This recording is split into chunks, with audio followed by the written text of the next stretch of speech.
SJC-12201, George Modica v. Stephen W. Tompkins, and others.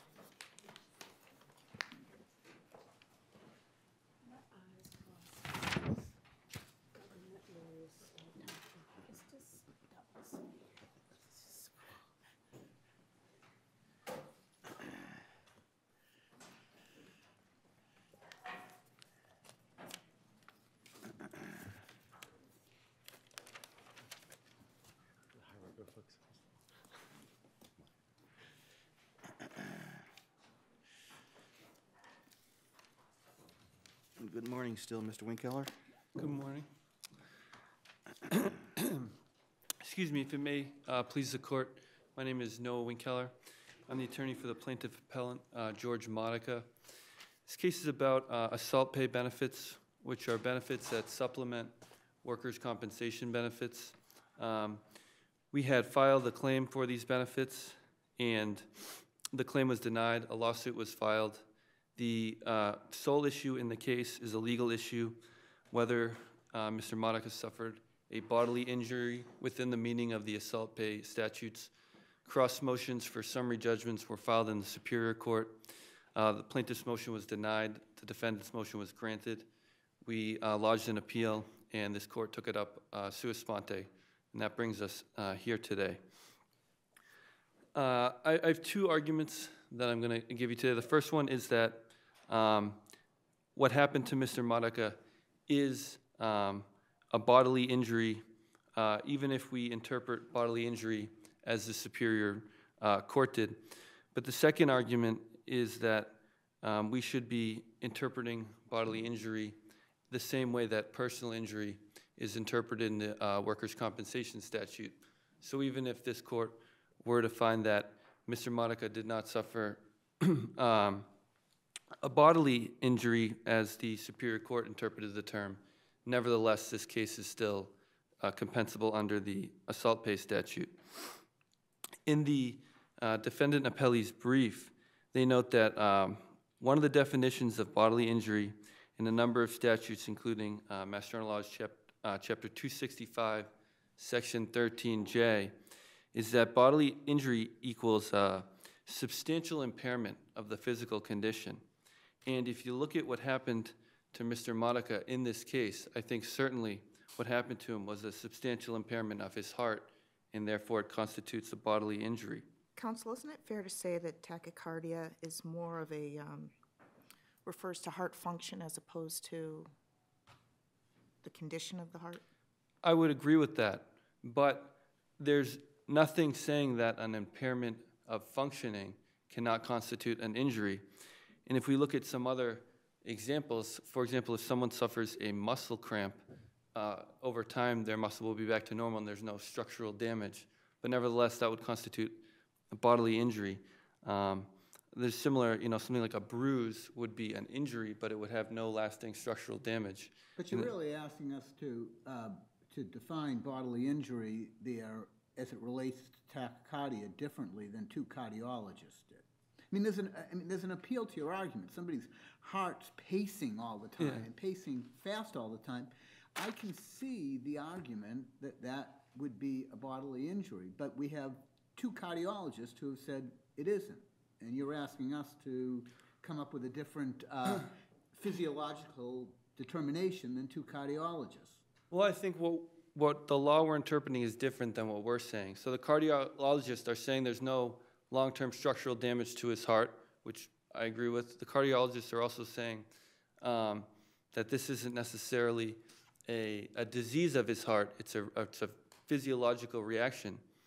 But nevertheless, when we look at what that physiological reaction is, it's a very rapidly beating heart that makes him lightheaded, dizzy, faint. He's unable to basically function at that time. So there's a substantial impairment in his functioning. So that while they may be saying that's not a cardiac disease, there's no long-term structural damage, I think we can still say that that's substantial impairment of the physical function such that it's covered under the assault pay statutes.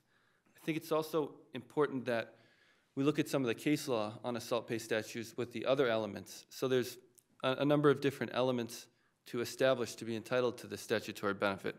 We're just talking about bodily injury today. But there's an in-custody requirement, so the prisoner that injures you has to be in your custody.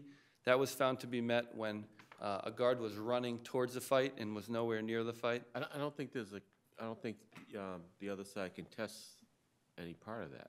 No, but I'm saying when the court has interpreted the in-custody requirement, they did that very broadly. Right. So then when we're doing bodily injury, we should similarly do it as broadly as we can within the ordinary meaning of the words, such that That means, say, if you had stress-induced obesity based on, you know, your work, that would be a bodily injury? well, I think that's a little different because obesity is just a general condition. Here we're talking about an impairment to the organ, the heart. Well, I mean, I guess if you're You'd have obesity, high blood pressure, right? And you'd put stress on your joints. if you could make the causal connection and there was enough of an impairment to your function, I guess under this this reasoning that would apply. But I think it would be hard to causally connect obesity to work. But along with what you're saying, there's 4 types of injuries. There's a purely physical injury. There's a physical injury that leads to then an emotional reaction. There's an emotional reaction that leads to, or a non-physical injury that has a physical component, which is what I'm saying this case fits into. And then there's a 4th line of cases, and that's a non-physical injury resulting in an emotional, a non-physical injury. So that's what the defendant appellees are asserting that this case falls into. And they're pointing to, and the Superior Court judge relied a lot upon the fact that, well, they used the term bodily. They didn't use personal injury. So they wanted it to be one and the same with workers' compensation, then they should have used the word personal, and that's a knowing and deliberate choice. But if you actually look at the case law and the timing, that was not, in fact, the case, because a non-physical injury leading to an emotional injury, so a PTSD or something like that where you're never physically injured, that did not become compensable under the Workers' Compensation Act until Fitzgibbon's case by this court in 1977. Can you explain to me how we're supposed to consider the different words that were used in the statute? Personal injury being more broadly interpreted, bodily injury having another kind of definition. Sure. So what could we say to support a finding that they mean the same thing? Well, my response to that is, as far as I can tell, the assault-based statute, its first version was enacted in 1951. And at that time that was enacted, bodily injury and personal injury, there was no distinction because what was compensable under the Workers' Compensation Act at that time were physical injuries, that's a bodily injury, physical injury that leads to an emotional injury, still obviously have a bodily injury, or an emotional, stress causing a heart attack, where again, you very clearly have a bodily injury. So at that point in time when the assault pay was enacted, everything that was compensable under the Workers' Compensation Act would also be considered a bodily injury. So those terms would have meant the same thing. So there was the first example that I found of any emotional distress case without a physical injury being compensable was in 1977, so some 26 years after. So we can't say the legislature intended to guard against those types of injuries when those weren't even considered within the realm of Chapter 152, the Workers' Compensation Act, at the time this statute was first enacted. I think the purpose of this statute is that corrections officers, trial court officers, you're involved with very violent people, and there's a risk of harm to you from altercations. So we want to make sure that when someone is injured, we cover them to the extent possible. I think that's why the court has interpreted, the appeals court and this court has interpreted some of the elements of the claim broadly in the past. And so that's why I think the statute was intended to, if you're entitled to workers' compensation as a result of a fight, then you're entitled to these benefits too. In the use of the word bodily, I don't think that was of any significance, because legally at that point in time, everything that was covered under Workers' Compensation Act would still be considered a bodily injury. So we know from prior case law that you don't need to actually be physically struck by the inmate. You can be running to them. So I think I would say if Mr. Modica had suffered a heart attack from the same situation, we would agree that he suffered a bodily injury. So here he didn't suffer a heart attack. He suffered something less. So what you're asked to do, well, what he suffered was that substantial impairment of his condition. And I think it was. It was considered to be disabled in contested workers' compensation litigation. He started taking beta blockers, a new medicine specifically aimed at the functioning of his heart to help it in these situations. He had to stop his job as a corrections officer because he was no longer able to respond to these situations adequately. He just was overcome by his heartbeat and the physiological response.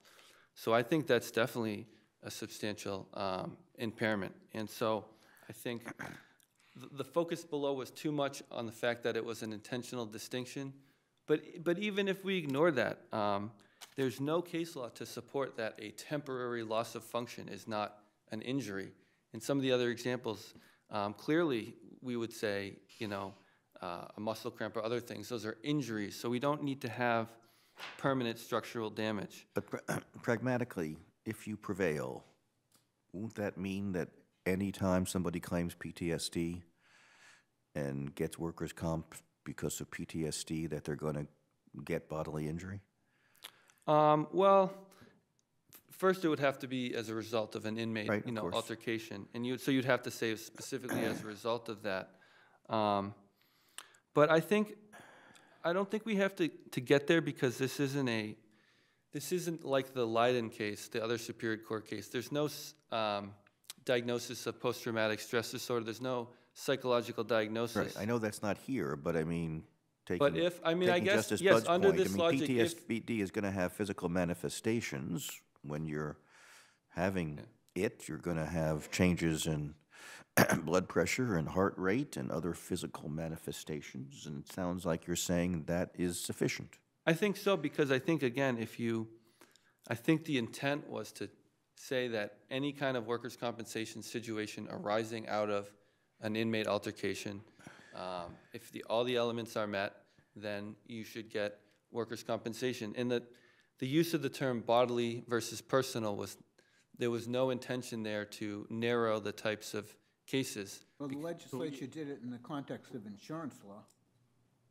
Well, different words can have different meanings in different contexts. So in this situation, is there anything that separates a workers' compensation claim from the assault statute?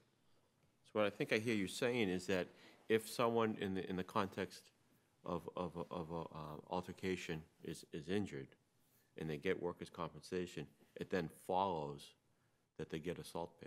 Well, that's one of the things that I'm putting forth to you today, but I think even if you reject that argument, I still think this case comes within a bodily injury, because the injury to his heart was enough of a substantial impairment that you don't have to reach the question of personal versus bodily. You can say even under bodily, this is close enough to a heart attack type situation. Question or a legal question? Is that a medical interpretation or a legal interpretation? Well, it's a legal interpretation of the medical evidence, I think. There's other cases, for example, in criminal law, where the fact finder determines if there was substantial bodily injury, and there's statutes on what's a substantial bodily injury. So here, what the fact finder, in this case, what you're asked to decide is what happened to his heart, would that be considered substantial impairment? And if you look at new medications, effect to his job, and to me it's like you might have a knee injury and you could do everything, but as soon as you do one specific activity, you're not able to do it. And that's what the case is with his heart. So I think The trial judge minimized his condition unfairly. It's not just, oh, a racing heart and it's no big deal. This is basically paralyzes him at the time it happened. It made him switch careers. They prescribed medications for him. And it was found that this is a condition that existed specifically as a result of these inmate altercations. Okay, thank you. Thank you.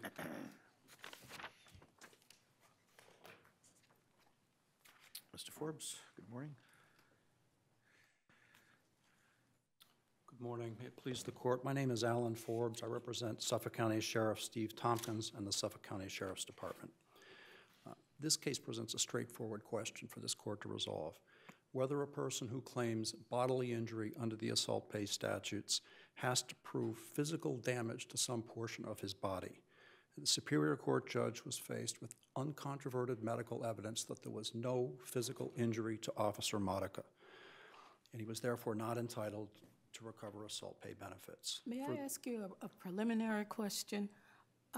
If you assume that the purpose of the statute is to make sure that people who are injured doing their duty and they're hurt by inmates, why would the legislature make a distinction between people who got bodily injury and any other kind of injury if the purpose is to compensate when that happens? The statute is focusing on how the person got hurt, not necessarily what the harm was. Well, the statute does focus on what type of harm is involved. The statute was not, by its language or by its history, there's no evidence that it was intended to create universal coverage for any correction officer injured by inmate violence. So it makes sense to distinguish among the class of corrections officers who are hurt in encounters with inmates. The legislature did exactly that when it amended the assault pay statute in 1977. The county statute in its original form applied without limitation to the type of injury. It said that the county will indemnify the officer for damages sustained by the officer as a result of the willful act of an inmate because of temporary incapacity caused by injury without restriction. So that's the state of play in 1955 when the assault pay statute on the county level is enacted. Then we jump forward to 1977. The legislature amended the statute to its current form and added the restrictive modifying term bodily before injury. I would agree with my brother's argument if the legislature didn't modify or restrict the term injury. But it's clear as we look at these two versions of the county assault pay statute that the legislature intended to draw a line on what sorts of injuries would be compensable for this very special benefit. So for the court to hold for Mr. Modica in this case would really be to obliterate the distinction between personal injury and bodily injury that exists in both in workers' compensation law and in other areas of law of this Commonwealth. And what do you say to his argument that in 1977, they were at a different place in terms of the scope of workers' comp injury, and they didn't really think that this would have this consequence? That, conceding for argument that point that personal injury wasn't thought of in the same way in 1977, we can look to the fact that the state assault pay statute was amended in 1998 and again in 2016, and both times the legislature saw fit to leave undisturbed the restriction of bodily injury for compensable injuries under this statute. In 1998, rather in 2016, the legislature extended assault pay benefits to court officers. But again, the analysis was limited to bodily injury and because of an escaping prisoner. So it's certainly, they're tinkering with the statute at that point on the state level, and they're well aware of the notion of personal injury as my brother has described it to the court today.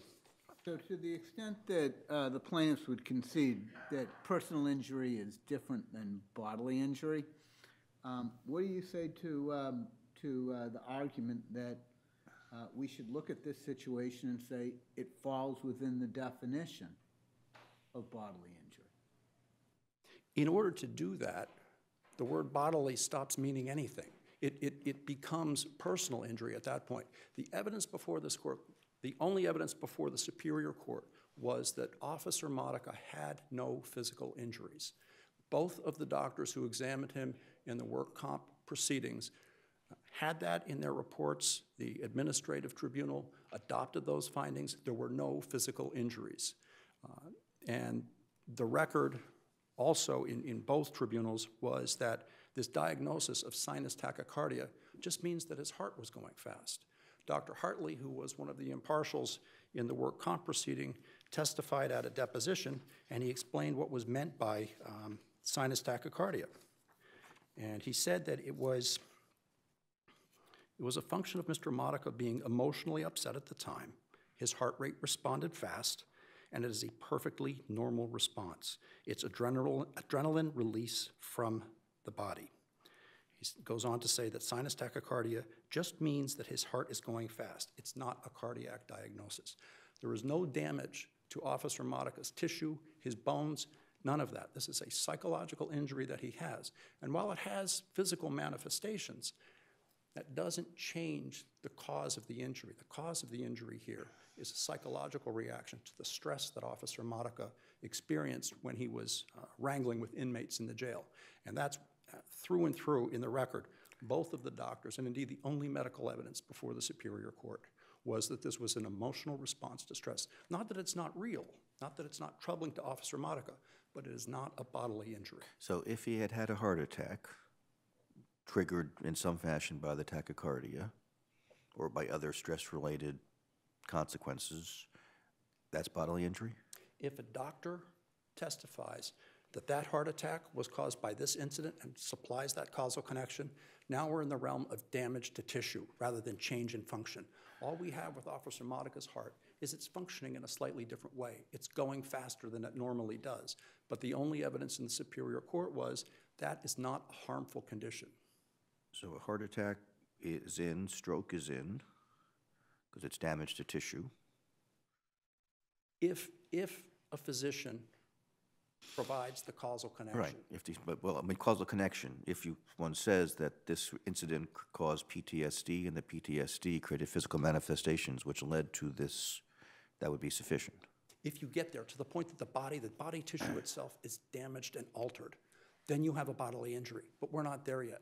All we have is symptoms consistent with an anxiety disorder, according to the reviewing board at the DIA. One of your points is that, well, as it relates to the nature of the injury, we're limited to the record below. Absolutely. As opposed to whether none of us are cardiologists, believe that this is a bodily injury. That's correct. The only evidence in this record is that Officer Modica had no physical injuries. So to find that he somehow has a bodily injury within the meaning of that statute would require the court to ignore that limiting term bodily. So high blood pressure would not fall within the bodily injury under your analysis? I beg your pardon? A high blood pressure would not fall within your analysis? It would not. And this would be akin to that. Tachycardia would be within the realm of high blood pressure, and that it's a functioning of the system, but not damage to tissue. That's the way his body is behaving in that moment. That in itself, because it's something other than he would like it to be, does not mean that... What's the policy behind that, to say that if you have a heart attack, okay, but if you have high blood pressure, no? What sense does that make if the purpose of the statute is to compensate people who get hurt in that particular situation? Why would they distinguish between the two?